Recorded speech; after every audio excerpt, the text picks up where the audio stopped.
저희 병원에 오시는 분들은 대부분 처음 가슴 성형을 하시려는 분들이 많지만, 그러나 다른 곳에서 여러 가지 시술을 시도하고 불만족스러워서 오시는 경우도 적지 않습니다. 예를 들어서 말씀드리면 가슴에 필러를 넣어서 확대를 시도했다든가, 과거에 자가지방 이식으로 가슴 확대 수술을 시도했었다든가, 이런 분들이 적지 않아요. 여러분들, 필러는요, 가슴에 주입해서는 절대 안 되는 것입니다. 필러는 소량을 얼굴이나 이런 주름진 곳에 사용하는 것이지 가슴에는 사용해서는 안 돼요. 사용 못하게 또 법으로도 정해져 있습니다. 그런데도 지금은 많이 줄어들었지만 한때 필러를 주입한 분들이 계십니다. 또 요즘 조금 감소하기는 하지만 자가지방 이식해서 가슴 확대를 해보셨던 분들이 있어요. 그런데 이 자가지방 이식으로 가슴 확대를 수술하거나 또는 필러로 가슴 확대 수술을 하려고 하시는 분들은 불만족스러워서 오시는 분들이 꽤 많습니다. 아까 말씀드린 것처럼 필러는 가슴에 절대 주입해서는 안 됩니다. 가슴에 필러를 주입하게 되면 생각해 보십시오. 필러는 이물질이에요. 이 이물질이 안에서 염증 반응이나 이물 반응을 당연히 일으킬 수도 있겠지만, 안 그렇다고 하더라도 생각해 보세요. 모유수유 하는데 필러가 아기 모유에 섞이면 되겠습니까? 이거 얼마나 끔찍한 일이에요.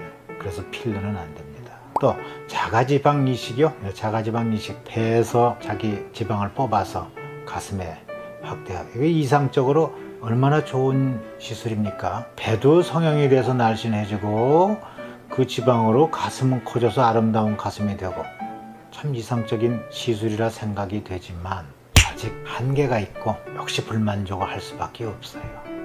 왜냐? 첫째, 가슴이 확대돼서 아름답게 되려면 300cc 정도 안팎으로 커져야 되는데, 한꺼번에 300cc를 여기다가 지방 이식하면 하나도 지방이 안 삽니다. 한 번 이식할 때 최대한으로 많이 살릴 수 있는 게 주로 한 50cc 정도, 많아봤자 100cc 이상은 이식한 지방이 살아남지 않아요.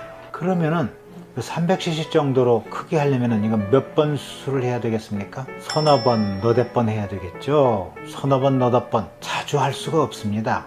왜냐? 1년 내지 최소한도 6개월 간격으로 나눠서 해야 됩니다. 그럼 몇 년에 걸쳐서 서너 번, 너댓 번 자가지방 이식한 가슴이 예쁘게 될까요? 안 됩니다. 왜냐? 펑퍼짐한 가슴으로 돼버려요. 마치 살이 쪘을 때 또는 부었을 경우에 그런 가슴처럼 불룩 튀어나온 가슴이 아니고 펑퍼짐해갖고 그런 가슴이 돼요. 그때 가서야 병원에서 뭐라고 그러는지 아세요? 일부 병원 이야기입니다. 환자분께서는 자가지방 이식으로 가슴 확대할 체질이 아니시네요. 진 다 빼먹을 대로 빼먹고서는 뭐라고 그러시네요. 마지막으로 보형물을 사용해서 시도를 합시다. 결론적으로 말씀드리면 자가지방 이식은 가슴 확대할 수 있는 주요 수술이 아니라 부수적인 수술이라고 생각하시기 바랍니다. 자가지방 이식만으로는 만족할 만한 가슴 확대를 하실 수가 없어요.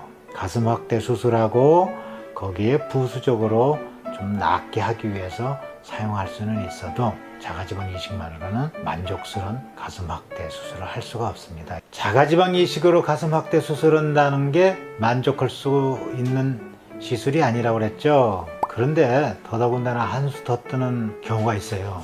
어떤 곳에서는 줄기세포를 이용을 해서 자가지방 이식과 함께 가슴 확대한다는 그런 말을 하는 곳이 있습니다. 근데 이거는 말 자체가 되지 않는 것입니다.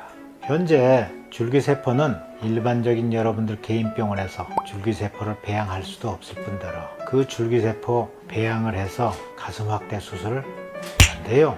지방 이식을 하고 거기에다가 추가로 줄기세포를 주입을 하면은 생착해서 살 수 있는 지방세포가 늘어날 수 있다는 그런 보고는 있을 수가 있겠지만 줄기세포만으로 가슴 확대가 되지 않습니다. 전혀요. 이거는 주의하시기 바랍니다.